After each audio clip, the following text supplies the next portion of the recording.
पुण्यात वीज पुरवठ्यात मोठा बदल येत आहे. महावितरण सोबत आता टोरेंट पॉवर देखील वीज देणार. म्हणजे ग्राहकांना मिळणार बऱ्याच पर्यायांचा फायदा. कमी दरात दर्जेदार सेवा मिळेल का? जाणून घेऊया या स्पर्धेचा थेट परिणाम तुमच्या वीज बिलावर होईल का? पुण्यात वीज क्षेत्रात मोठा बदल होणार आहे. आता महावितरण सोबतच खासगी कंपनी टोरेंट पॉवरकडेही पुणे, पिंपरी चिंचवड आणि आसपासच्या भागात वीज पुरवठ्याचा पर्याय उपलब्ध होणार आहे. ही संधी पुणेकर ग्राहकांसाठी फायदेशीर ठरू शकते, कारण वीज नियामक आयोगाने दोन्ही कंपन्यांना कमाल दर निश्चित करून दिले आहेत, ज्यामुळे स्पर्धा वाढेल आणि ग्राहकांना कमी दरात दर्जेदार सेवा मिळण्याची शक्यता आहे.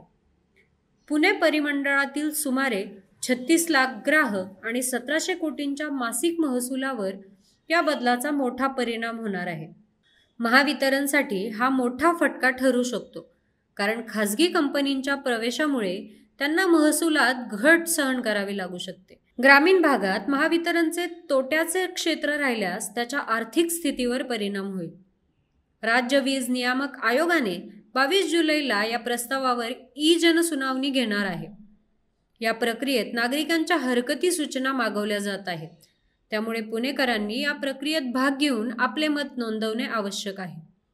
या बदलामुळे वीज पुरवठा क्षेत्रात स्पर्धा वाढेल, ज्यामुळे ग्राहकांना स्वस्त आणि दर्जेदार वीज सेवा मिळण्याची शक्यता देखील वाढेल. मात्र महावितरणच्या आर्थिक स्थितीवर होणाऱ्या परिणामांवरही लक्ष ठेवणे गरजेचे आहे. तर 22 जुलैला होणाऱ्या जनसुनावणीत सहभागी व्हा आणि आपल्या वीज सेवेसाठी योग्य निर्णय घ्या. यावर तुमचं मत कमेंट करायला विसरू नका.